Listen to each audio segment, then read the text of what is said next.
Hello friends, welcome to Indira సంపంగి vlogs. మరి నా ఒక్క వీడియోని చూసిన తర్వాత మీ అందరికీ ఒక మంచి క్లారిటీ అయితే వచ్చేస్తుంది. అది ఏంటబ్బా అలా ఉంది అనుకుంటున్నారా? మరి ఈరోజైతే సండే కదండి. మరి సండే టైంలోనే కదా మనం ఇలాంటి పనులు చేయాలి. ఎలాంటి పనులు? మన కోసం కేర్ తీసుకునే టైపు పనులు. మరి మన కేరింగ్ అయితే ఏముందండి, తరచుగా మన మొహానికి అందమైనది ఏంటి? జుట్టు. మరి నేను ఈ మధ్యనే రీసెంట్గా తిరుపతిలో నా తలనీళ్ళు అయితే శ్రీవారికి అర్పించడం జరిగింది కదా. అది మీ అందరికీ తెలిసిన విషయమే. మరి నా జుట్టు ఈ సమయంలోనే ఇప్పుడిప్పుడే స్టార్టింగ్ పునాదుల్లో ఉన్నప్పుడే దీనికి మంచి ఎరువు అయితే వెయ్యాలి. మరి ఆ ఎరువు ఏంటి అంటే, నా జుట్టుకి నేనైతే హెన్నా పెడదాం అనుకుంటున్నాను.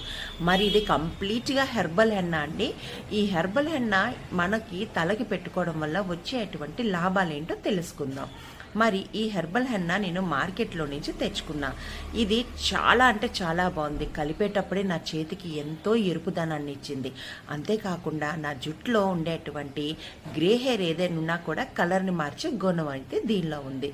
ఇంకా చెప్పాలంటే ఇది మన తలనొప్పి రాకుండా నివారణ చేస్తుంది. మైగ్రేన్ హెడేక్ అలాంటివి ఉన్నా కంట్రోల్ చేస్తుంది.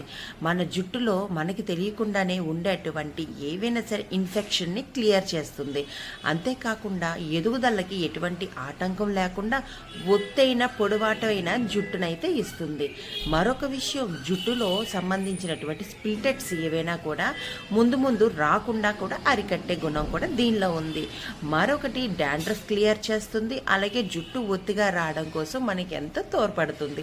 మరి ఇంత లాభకరమైనటువంటి ఈ హెన్నాని మనం వారానికి 2 సార్లు పెట్టుకున్న నష్టమే లేదండి. అంత అద్భుతంగా ఉంటుంది. ఈ హెన్నాని మనం ప్రతి వారం కూడా 2 సార్లు పెట్టుకున్నట్టయితే మన జుట్టు చెప్పలేమండి, అంత ఒత్తుగా అయితే పెరుగుతుంది. మరి నేనైతే తలనీళ్ళు ఇచ్చిన తర్వాత మొట్టమొదటిసారిగా ఈ హెన్నాని అయితే పెట్టుకుంటున్నాను కేర్ కోసం. నా చేయి చూసారా ఎంత రెడ్గా ఉందో? మరి నా తలని కూడా అంతే అందంగా అది తీర్చిదిద్దుతుంది. స్టార్టింగ్ గ్రోత్లో ఉంది కాబట్టి నా జుట్టుకి ఈ టైంలోనే మనం ఇలాంటి కేర్ తీసుకోవటం వల్ల ముందుకి మన హెయిర్ ఫాల్ అనేది కంట్రోల్ చేసే అవకాశం చాలా ఉందండోయ్. మరి ఆలస్యం చేయకుండా మీకు వీకెండ్స్లో మంచిగా ఇలాంటి హెయిర్ కేర్ కానీ ఫేస్ కేర్ కానీ చేసుకోండి. ఎందుకు అంటే వారానికి ఒక్కసారైనా మన కేర్ మనకి ఉండాలి కదా. మరి నా ఛానల్ నచ్చితే లైక్ చేయండి, షేర్ చేయడం మర్చిపోవద్దు. Please watch.